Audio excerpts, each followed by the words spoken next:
College के जो प्रतिनिधि है उनको भी धन्यवाद देना चाहूंगा और हमारे यूथ कांग्रेस के साथी थे उनको भी धन्यवाद देना चाहूंगा। आज वो सरपंच साहब के बच्ची आई, क्या ममता नाम है, क्या नाम है, ममता, लेकिन वो सरपंच साहब को प्रशासन ने दबाया। कलेक्टर साहब दबाते हैं, भाई कौन प्रोग्राम करा रहा है, वीडियो साहब का फोन आता है, कैसे प्रोग्राम तुम करा रहे हो, और बीजेपी के जो नेता है वो भी प्रेशर करते हैं कि तुम कैसे कर रहे हो। इस वजह से सरपंच साहब यहां नहीं आए, लेकिन इस कॉलेज में योगदान सरपंच साहब का भी पूरा पूरा रहा है। और दूसरी बात, हमारे ये अरविंद भाई कहां गए, ये अरविंद भाई आ गया हो, इन्होंने ये जमीन अरविंद भाई की है, तो सबसे पहले मैं इनको धन्यवाद देना चाहूंगा कि ये कॉलेज के लिए जमीन दी, हर कोई देता नहीं है। तो अरविंद भाई की सोच कितनी बड़ी है कि हमारे आदिवासी बच्चे पढ़ेंगे। ये जमीन पे यहां खेती करते थे, फिर भी इनको मनाया, और इनके पिताजी इस जमीन के कारण ही पता नहीं किसी ने क्या कहा तो हाँ सुसाइड हो गया। लेकिन मैं अरविंद भाई ही इस कॉलेज को संभालेंगे, मैं कहना चाहता हूं, क्योंकि सत्र श्रेणी में आपने बहुत कुछ गवाया है। तो आप चिंता ना करें कि मेरी जमीन भी गई और मुझे यहां रहने देंगे कि नहीं देंगे। मैं कहता हूं कि यहां आप रहोगे। तीसरी बात, प्रशासन ने, एसडीएम साहब ने कई प्रोग्राम फेल करने के लिए खूब किया। ये कॉलेज इस पट्टी के सब जानते हैं, किसी ने मुझे ज्ञापन नहीं दिया था कि यहां पर हमारे कॉलेज खोलना है। दिया हो तो बताओ, एक भी बंदा कोई इस कॉलेज पे, इस पट्टी पे कॉलेज खोलनी है, किसी ने एक ज्ञापन तक नहीं दिया, मांग भी नहीं की थी। हाँ जरूर पंचायत समिति और तहसील की मांग की थी, हमारे यहां होनी चाहिए, मैंने कहा हो जाएगी।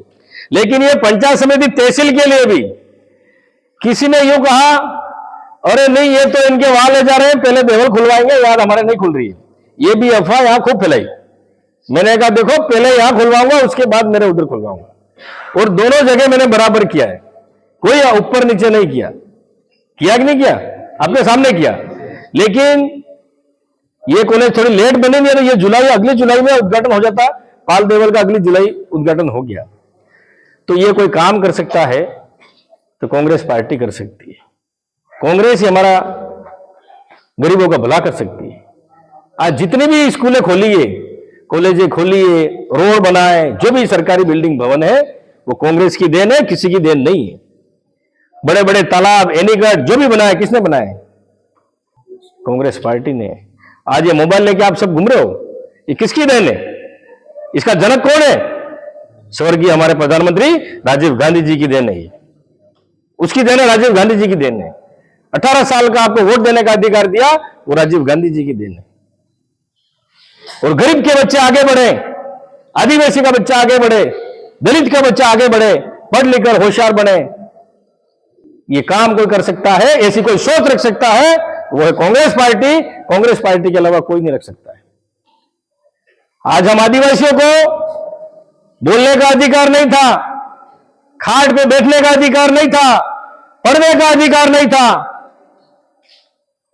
जो हमारे बुजुर्ग हैं उनसे पूछो, ये अधिकार किसने दिया है। ये मंगल चंद जी ज्यादा जानते होंगे, मैं इनसे ज्यादा ज्ञानी नहीं हूं, गलत तो नहीं कह रहा हूं मैं। ऐसी स्थिति थी, खाने को हमको रोटी नहीं मिलती थी, अनाज नहीं मिलता था। आज जमीन का अधिकार दिया, कांग्रेस ने दिया, कैंप लगाए, अलॉटमेंट कैंप लगाए, जितनी भी योजना है सब कांग्रेस की देन है। और आज हम उसी कांग्रेस को कहते हैं कि 70 साल में क्या कर दिया। कल यह कॉलेज हम कांग्रेस ने बनाई है, लेकिन कुछ समय बाद कहेंगे कि नहीं कांग्रेस ने क्या किया। तो ये बिल्डिंग किसने बनाई भाई। आज भारतीय जनता पार्टी वाले मुझे रोकने की कोशिश कर रहे थे प्रशासन के दबाव से। मैंने कहा मैं गणेश गोगड़ा कोई रुकने वाला नहीं है। भले तुम्हारी फौज लगा दो, भले प्रशासन लगा दो, भले पुलिस लगा दो, मैं तो आऊंगा, भले 5 लोग होंगे तभी उद्घाटन करूंगा, इसलिए करूंगा। कौन सा गलत काम कर रहा हूं मैं, क्या मैं गलत काम कर रहा हूं बताओ। बच्चे 4 महीने से परेशान हो रहे हैं, बिल्डिंग बन गई, सब कुछ हो गया, लेकिन इनके नेताओं की वजह से बच्चों की पढ़ाई खराब हो रही है। आज 3-3, 4-4 महीने वहां स्कूल में क्लासें लग रही है, पानी टपक रहा है, बैठने की व्यवस्था नहीं है। यहां व्यवस्था हो गई है, उसके बाद भी इनको राजनीति करनी है। फिर भी हमने कहा, मेरे पास भी आए बच्चे ज्ञापन देने कल ऑफिस मेरे, मैंने कहा रुको भाई, आगे कलेक्टर साहब से भी मैंने बात की, मैं खुद चैम्बर में गया, मैंने भी 2-3 बार बात की। मैंने कहा पानी सर से ऊपर चला गया भाई, अब इनको नहीं पूछ रहा, तुम तो चिंता मत करो, मैं आ रहा हूं, उद्घाटन कर देते हैं। हमारी नैतिकता थी, कोई बात नहीं, आप सरकार में हो, हम भी चाहते हैं। हम क्या चाहते हैं? उद्घाटन हो जाए, बच्चों को सुविधा मिल जाए, तो उनका पढ़ाई का भविष्य खराब नहीं होवे। कोई पढ़ने के लिए बैठने की व्यवस्था तो होनी चाहिए। तो ये सोच है इनकी। ये तो खाली नाम बदलेंगे। जैसे पहले राजीव गांधी सेवा केंद्र बनाया था हर पंचायत में, इन्होंने कलर ला के अटल सेवा केंद्र कर दिया। और जो पीएससी सीएससी बनी है अभी कांग्रेस सरकार की, वो भी कोई आयुष्मान भारत कर दिया। तो ये नाम बदलने वाले हैं, 5 साल में एक बिल्डिंग तक एक ईंट लगाने वाले नहीं है ये।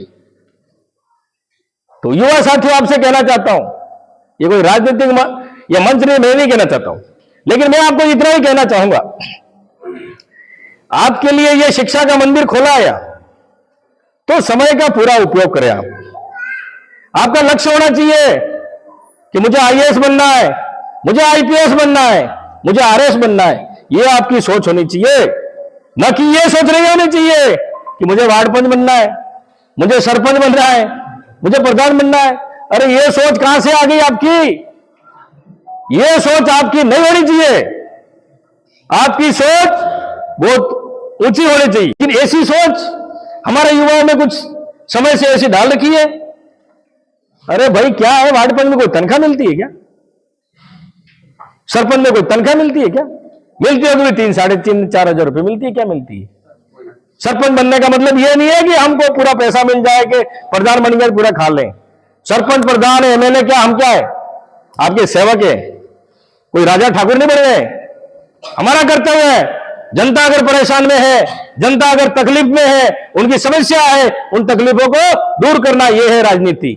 लेकिन आज राजनीति का कोई दूसरा अर्थ निकाल रहे।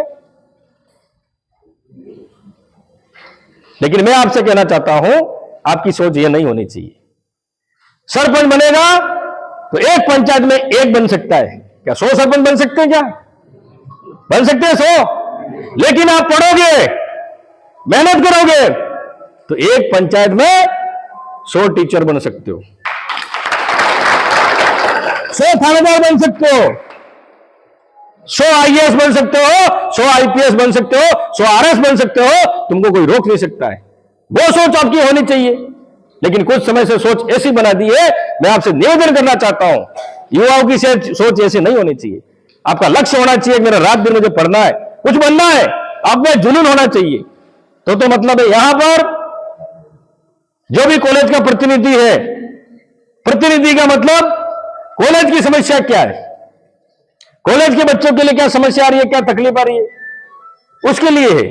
लेकिन पढ़ो आप, आपकी समस्या कुछ होगी तो मैं बैठा हूं यहां पर, कोई चिंता करने की जरूरत नहीं है आपको।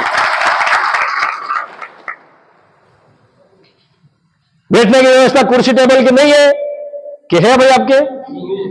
हाँ, नीचे बैठते हो। कितना बच्चे हो आप पूरे? हैं? संख्या बताओ। रोल 450। मैं यहां पर आपके सबके सामने 500 टेबल कुर्सी की घोषणा करता हूं। मैं चाहता हूं कि हमारे बच्चे कुर्सी टेबल पर बैठकर पढ़ें।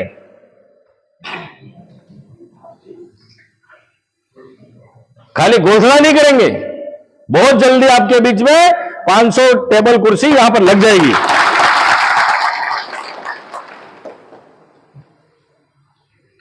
और भी आपकी कोई मांग है बताना। हमारे कॉलेज में लाइब्रेरी खोलनी है तो उसके लिए भी हम बात करेंगे। लेकिन आपका लक्ष्य एक ही होना चाहिए कि हमको पढ़ना है, कुछ बनना है। यहां से कुछ बनोगे तो आपके पीछे छोटे भाई है, वो भी सीखेंगे, हाँ ये लड़का इस थानेदार बना के, पटवारी बना, सचिव बना, तो दूसरे से जुड़ेंगे। ये वातावरण मंगलचंद जी इस पट्टी पे होना चाहिए। नहीं तो गाड़ी लेके घूम रहे हैं, एक्सीडेंट हो रहे हैं, नशा कर रहे हैं। नशे से भी दूर रहो भाइयों। ये संस्कृति, ये हमारा नहीं होना चाहिए। पढ़ाई का ऐसा माहौल, वातावरण बनाओ मैं अकेला कुछ नहीं कर सकता हूं, ये आप सबकी जिम्मेदारी है। आज ऐसा माहौल बन गया है, शाम को 8 बजे बाद कोई निकल नहीं सकता है, पता नहीं कौन पत्थर मार दे, किसकी मृत्यु हो जाए, ऐसा भय का माहौल हो गया है। पहले ऐसा नहीं था। तो इसको कौन सुधारेगा? हम नहीं सुधारेंगे तो कौन सुधारेगा बताओ? किसकी जिम्मेदारी है? हमारी सबकी जिम्मेदारी है। तो ऐसा नहीं होना चाहिए। आप सबने हमें यहां बुलाया, हमारा मान सम्मान किया, उसके लिए बहुत बहुत धन्यवाद। लेकिन साथ ही यह भी कहना चाहूंगा कि आप का लक्ष्य एक होना चाहिए कि हमें पढ़ाई करनी है बस। आपके माता पिता ने